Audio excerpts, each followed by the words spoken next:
Welcome, welcome, welcome. How's everybody doing? Hope you are doing well. My name is Andrew Kuhn from Focus Compounding, on air live with Geoff Gannon. Geoff, how's it going today? It's going very well, Andrew. How's it going with you? It's going great. We hope it's going great with everybody else as well. If this is the first time you are tuning in with us, thank you so much for joining us. Be sure to check out all of our content that we push out into the investing universe. The best place or best way to do that is to follow me on Twitter at Focused Compound. If this is the first time you are tuning in, hit that subscribe button wherever you're listening or watching us. And of course, if you're interested in learning about our money management services, you can reach out to me at andrew@focuscompounding.com or click the Invest With Us tab on our website at focuscompounding.com. All of the information is down below in the description. So in today's podcast, we are going to be talking about a topic that you had highlighted and wrote about for our Focus Compounding Friday edition. So by the time that everybody is listening to this podcast, this would already had been pushed out through our email list and on our website and through Twitter. So to read the blog post entirely, or the Friday edition entirely, you could go to focuscompounding.com and you will see a Friday edition link, which is where we are going to build a backlog of all of the posts that we are going to push out every single Friday through Focus Compounding, Twitter, and our email list. There will also be a spot there to join the email list so you can have this in your mailbox every single week. What we're basically going to do with it is people send in topics to Geoff all the time. He's going to write about it. And then I'm also going to have like a Andrew's Corner aspect of it as well, and really just talk about interesting, tweets, interesting blog posts, interesting ideas, stuff with special situations that I'm currently seeing, and keep almost like a monitor of it. So the price of this is the best price there is, which is free. All you got to do is go to focuscompounding.com and you could view it there and put in your email to have it in your email box every single week on Friday. And of course, there will be a section, as you can see right here, where you could click the email link and it will email to Geoff. So don't be shy. Send him questions very much like this, and perhaps it will be featured on the podcast. So somebody had emailed into you, and I don't want to spend the entire podcast going word for word on this because everyone has to read the actual blog post themselves if they want. But it's titled "The Many Different Ways to Guess a Business's Future Revenue." And the question that was sent in to you, Geoff, was clearly forecasting revenue is very important if we want to forecast earnings/free cash flow at some point in the future. My question is, how do you think about forecasting revenue for a company? ? In other words, what do you look at and which are your preferred methods to do it? So this is a very common question we get, and we've spoken about it on the podcast before. It always kind of is a variation of what's growth, right? What is, like when you talk about, oh, this company growing, I think this company can grow 5% over the next 5 years or 10 years or whatever those numbers are. People are like, are you talking about revenue? Are you talking about earnings per share? Are you talking about free cash flow? And how do you almost quantify that? How do you put those numbers on paper and get comfortable with, what you think growth can be? And you had said one of my favorite investing quotes in this article, which is true. You said, in investing, all you know is the past, and all that matters is the future. If you can know, not quite for sure, but you can make a good enough guess what the future will be just a few more years or so, you can actually figure out a more accurate guess of what you are really buying when you buy a stock. What you're buying is the company's future earning power. You're not buying its current earning power. So basically, accounting is all about the past and finance is all about the future. And that is entirely what we are trying to do as investors. So maybe take us through how you think about this, Geoff. I could hit on a few different highlights, but how do you go about and how do you typically think about forecasting a business's future revenue? So there are in the article, what I talk about is the standard sort of benchmarks that you might use, right?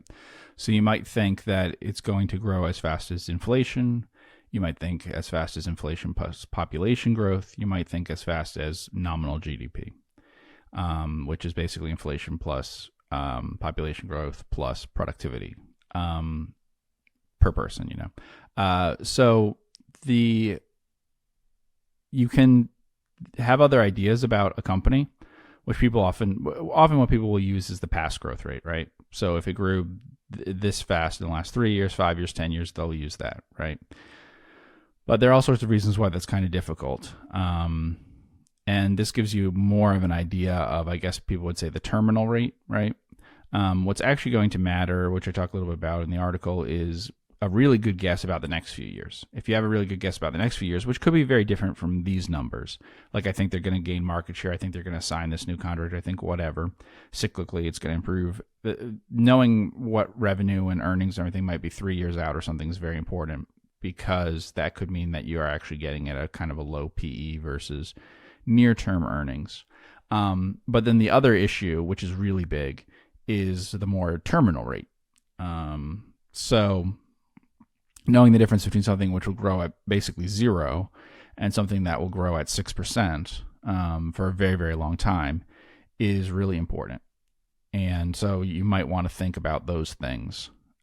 Will it really keep its market share? Will this industry really be as big in the future or bigger relative to GDP than it is now? Things like that. So I talk about, say supermarkets or something, if they're selling groceries, are going to decline relative to GDP.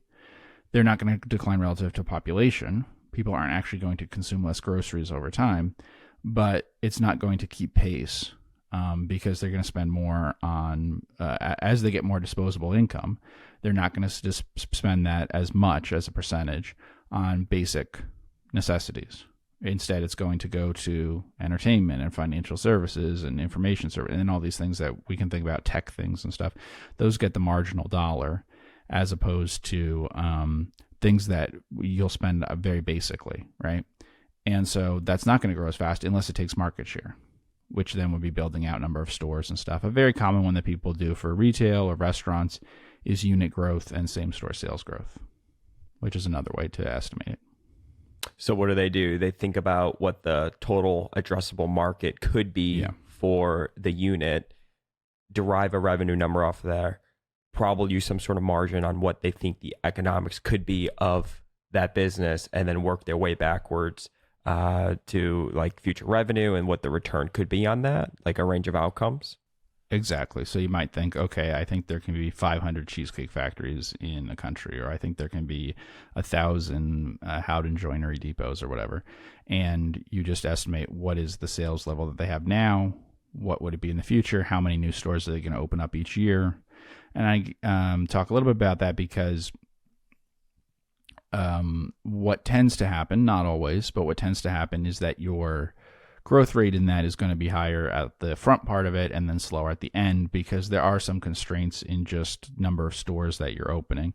If you get twice as big, usually you don't open twice as many stores, so the percentage growth doesn't stay the same, because there needs to be some corporate stuff going on to understand what you're doing, picking sites and everything. And so it's easier if you only have 10 locations now to open 3 more next year than it will be if you have 1,000 to open 300 more. That's not always true. I mean, there's Cable Cowboy or whatever. They were just closing acquisitions every few days. Blockbuster was opening new stores every, few days or whatever. There are some that just go at an incredible pace, just repeating the same exact thing. But for most, they have to. It's easier to grow when your units are fewer in the beginning, and then it tails down. And so you could think of it in terms of limits. Maybe it's 20% growth up front, but then it's going to come down to being only 10% growth or something 10 years out. Mm-hmm. Yeah, and you kind of hit on that here. The easiest growth industries to analyze would be those that are not fully rolled out on the supply/distribution size, rather than those where we expect the share of wallet of each customer to go up. Mm-hmm. Yeah. So, today that might be electric vehicles, possibly. It might be AI that's in short supply, some of the things in that industry in terms of like chips and things. There could be wind and solar, the belief that there's more demand for them, but it takes time to do that. And in the past, things like cable, railroads, you knew in 1830 that other places would want as many railroads as exist in the East Coast or something. But it would take decades before the capital could be raised and those things actually built out. So you wouldn't see it for 30 years or something. And same sort of thing with cable. Mm-hmm. And it's interesting too. You had spoken about like thinking about what the economics can be, right? As well, like basically when the industry is mature, and because that's all that really matters to you as an investor, the cash that that company or whatever you're looking at is going to generate. So to your point about railroads, for example, railroads were a horrible industry for investors over time, right? And now things have changed, and I think a lot of that is to deal with because of the different point in its own life cycle where it's at, right? It's much more mature. There's been consolidation, less competition, and they've been able to really focus on like operations as well, as opposed to just like a complete land grab, Yeah, so relative to GDP or something, it's not that radically different than it was 100 years ago. But relative to the number of amount of labor, for instance, having to be used is way down. Capital and things might be down too, but labor's way down. It used to be a huge employment industry. It doesn't employ a lot of people now.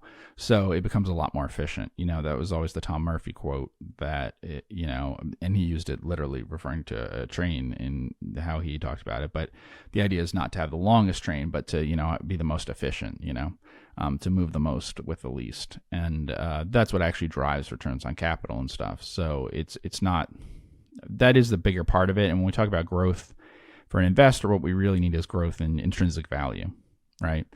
So if the business actually deteriorates as it grows, which many industries did have happen, then it's not so good. So radio, TV, the actual manufacture of radio sets, TV sets, things like that.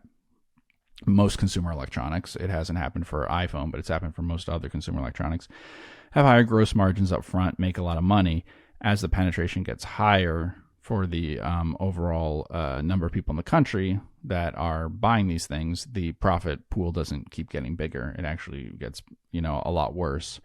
And so you have some, the intrinsic value doesn't grow at the rate that the revenue grows. So that is a huge issue for investors to think about.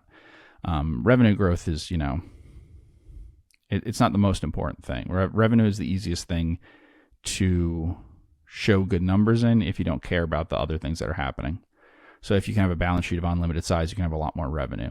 But obviously then your returns on capital will be bad and everything. And people will recognize that in the mature stages, but they may not recognize that the difference between a great business and a not so great business when they're both losing some money in the very early stages. They both just look like they're losing money, but they have a good future ahead of them.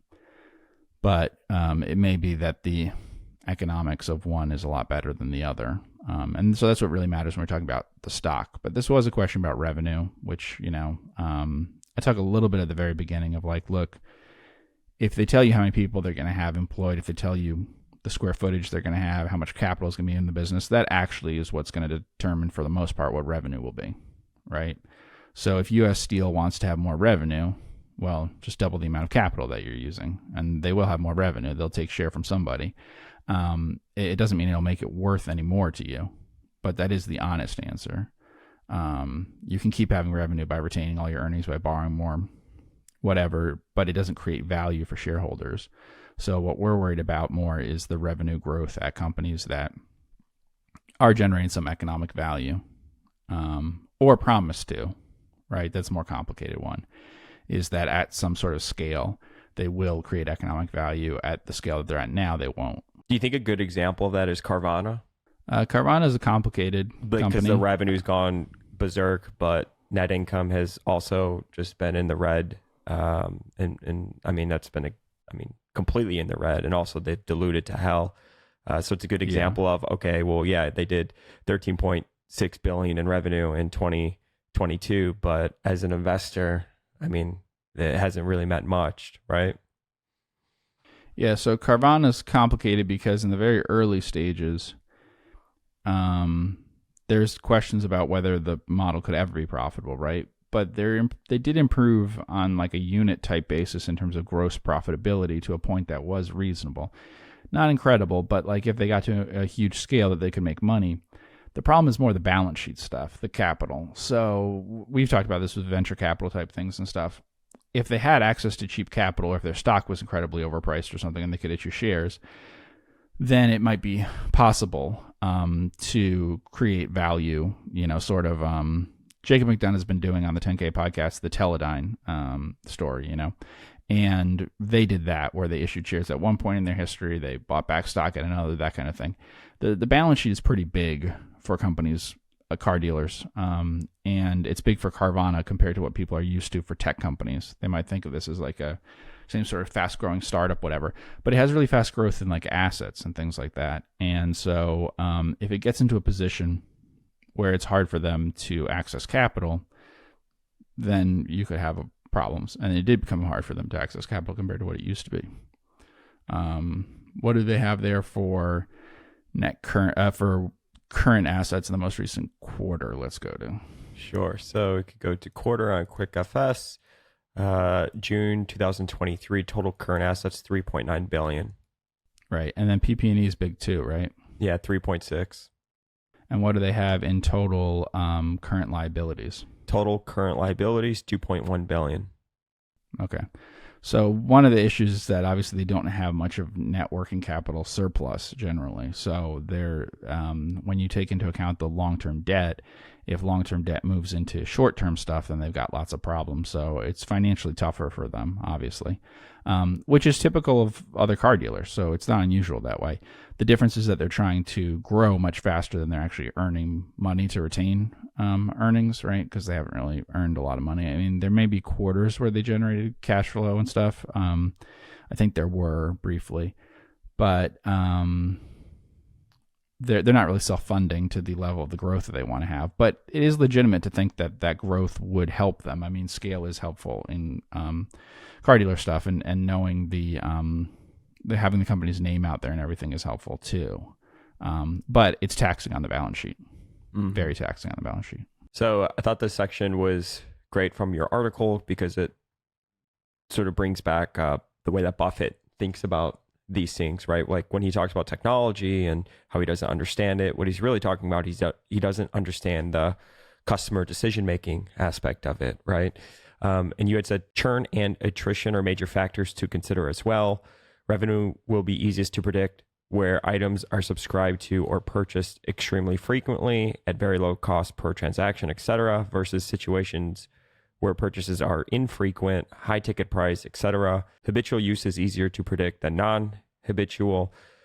It's much easier to predict revenues related to fans watching something, people betting on something, people drinking, people smoking, people watching, and so on, than it is to predict revenues tied to people going to a gym, dieting, etc. Very few people stay loyally hooked on any diet, exercise, etc. A lot of people stay hooked to what they watch, drink, eat, play, and do in many other ways. So I thought that was interesting on just like understanding the end user, right, that you're deriving that revenue from. Because if you're forecasting in the future, it's easier to stick to something or feel more confident about those forecasts if the end user doesn't change much. Yeah, so I mean the buzzwords now are all about the recurring revenue, right? But Buffett invested in companies, whether it was Gillette or Coke or whatever, that technically might not be recurring revenue, but it's actually more stable, that people are locked into it in terms of their habits, than a lot of businesses that are based on recurring revenue.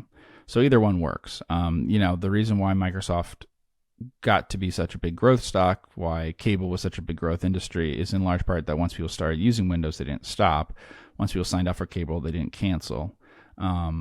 It's very important for the net growth rate, which is heavily dependent on the amount of attrition that you have. So churn and stuff is a very big problem. And it's much harder to predict things in which people will have to make a decision infrequently. One that's subscription based, so that they're making it all the time, or they're not really making it at all. And ones that are very frequently purchased at low cost are much, much easier to predict And so they could even be easier at a very early stage. We don't know. I mean, like, Celsius or something could be faddish early on, but it's still better to pick a consumer product thing like that than it would be, say, to pick Peloton or something. Now, that's other things equal. It doesn't mean that Peloton doesn't develop other things and become better or have a stronger position or whatever. But if you had two equally strong positions in those kinds of industries, you would lean towards the one that people are buying all the time rather than the infrequent high ticket price kind of purchase. So a lot of it is repeat purchasing of some things, and that's more the one you want to focus on. Doesn't mean that nothing can ever change, what we talked about with Bud Light or something, but in general, you want ones where the churn is low. That's really important for predicting future revenue. If churn is high, it's going to be very hard to predict future revenue. Mm-hmm. So you had talked about thinking about what a company could be worth, 3 to 5 years in the future. I think that's probably a great way to look at it because, 1 to 2 years, that's what all of these like what do they call them? Like multi-manager hedge funds or pod shops or whatever. They're all focused on next quarter or next 2 quarters or even next year, right? It's interesting if you learn about their business model and how they manage risk. I mean, the incentives that are at those funds basically make it so you can't have these huge moves or on the downside or be involved in like the volatility that can come from thinking 3 to 4 to 5 years in the future. So less competitive on the 3 to 5 year mark from a lot of capital in the market. And then maybe 3 to 5 years, your confidence level can be much higher than it would be over 10 years because 10 years is a long period of time. I mean, do you think that's why thinking about it on like a 3 to 5 year basis is a good way to think about it? Yeah, I think for a few reasons. One, with discount rates and stuff, it may not be worth your time to think too much about things that are much further out. It depends on what the discount rates are and everything. But if you have other things you think you can make 10, 15%, and then worrying too much about something that you don't think will kick in at all till year 6 is probably not worth a lot of your time. The other thing is you could see more of the continuation of current trends right now. You could have owned NVIDIA 10 years ago and held it, and then eventually their investments and things pay off when that becomes a more popular area. There's nothing wrong with that. Maybe Phil Fisher would do that, but it's going to be hard for a lot of people. So I think not anchoring too much on this year's earnings, but thinking what will it earn a few years from now is a good idea. And it is, we don't know like how legitimate that is, but where we talked about the Buffett talked about the growth a few years out and PE and all of those kinds of things about the confidence levels, that is looking out only about 5 years or something. So I don't think that he necessarily looks and says, what is Apple's growth rate going to be for many, many years?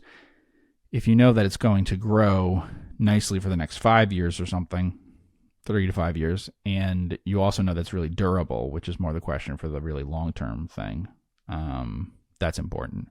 For the DCFs, I've seen things where people use terminal rates that people tend to use pretty common terminal rates. So that is, considering the end growth rate is important. It's why you would think that you would have a different terminal rate on like OTC markets or something than you would on a supermarket. And you could approximate that by just using different EBITDA things and knowing what things go for in an industry, I guess. But you don't want to use a low terminal rate for a business that you think will maintain the same sort of growth versus GDP and stuff, something that will be as relevant in the economy versus something that you think will decline over time or doesn't have much growth without putting in more capital. So it's very important that the really good businesses, generally for the long term, it really would be doing the terminal rate that you would appreciate that. But like I said, you could just do that by saying, I'm going to give it a high multiple. I'm just going to say that things in this industry deserve 15 times EBITDA instead of 8 times EBITDA or something. And obviously that is just a way of doing the exact same thing. And when you say, and what the revenue will look like once the company is done growing, so like in that year 5 or year 10 or whatever, I mean, are you thinking about what's the cash flow that will come off of that, or is it purely like a terminal value thing? No, it's a terminal growth rate. I mean, this is underappreciated, but a lot of very fast growing things will reach their limits of their growth faster than, we'll say, some small financial services thing. So you could have an insurance company that's a growth stock, very low growth, but a 10% grower or something for 80 years, but you won't have something that is going to dominate its total addressable market, continue to grow all that much, once it gets to those levels and stuff. So, going back to the 90s or whatever, Cisco was a phenomenal grower up to a certain point. Once it reached that point, it has not been growing all that impressively versus the other kinds of stocks, the economy, whatever, for 20 years or something. So, it would be dangerous to confuse the growth up to the point of saturation that you think it's going to achieve with a growth at the end of it, the terminal growth. The thing I don't like about the terminal growth stuff is that I think a lot of people just use it for what they have to use it for, which is a mathematical cheat, which is that you need to make sure that your discount rate is higher than your terminal growth rate to be able to make it work. Otherwise, you can't make a calculation, basically. So you have to bring it down below that. So what you choose for discount rates and what you choose for terminal growth rates is mostly just to give you a sum. But that's for growth things, that's going to be a big factor in your total calculation, right? And so actually the things would be assumed to have pretty different growth rates. I don't know what, Walmart has grown in the last 10 years or something, but it's not a very high number. And certain other kinds of companies have had a higher number there for growing because they haven't declined in terms of importance in the economy or something. And so that is very important to keep in mind. And the way to do that maybe is just to watch it all the time and then to be like Peter Lynch and sell it when it exits its growth phase. Maybe you want to put in categories and say it was a fast grower and now it's not. It's fine to own Cisco or Dell or whatever up to a point, and then you get out of them when that's no longer a really fast part of the growth in that industry, right? That industry, I should say, what they're doing isn't growing that fast. But if you look at predictions for electric cars or something, right? So a lot of it will happen in the next 10 years if those predictions are right in terms of new car sales. It can't grow that much after that because if people think half of all cars sold are going to be electric, well, then you can only take the other half. People aren't going to be buying cars much faster, so the growth drops off dramatically after 10 years. So you don't want to confuse what do I think the next 10-year growth rate is with what do I think the next 30-year growth rate is, because it goes from being a fast grower for 10 years to actually not growing faster than other things at all. And it has to do that because it can't keep growing relative to the economy once you get to that point, right? It's just not possible. Cool. Well, be on the lookout for this. By the time everybody is listening to this podcast, we would have sent this out already to our email list, through my Twitter at Focus Compound, and of course at focuscompounding.com. So I recommend to everybody to go and read it. Geoff goes pretty in depth on it. It's 11 pages long, I think 3,000 words. So you should definitely go and check it out at focuscompounding.com.